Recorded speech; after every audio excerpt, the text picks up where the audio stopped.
Two really important parts of the neurological assessment are level of consciousness and mental status. In fact, level of consciousness is the most basic and sensitive indicator of altered brain function.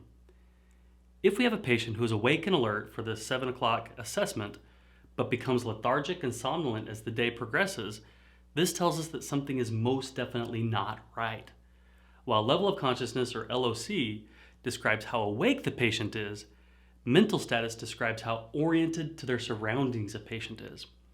A patient that is awake, watching TV, and able to state their name, location, and time accurately is considered awake, alert, and oriented. We would state that as A&O times 3.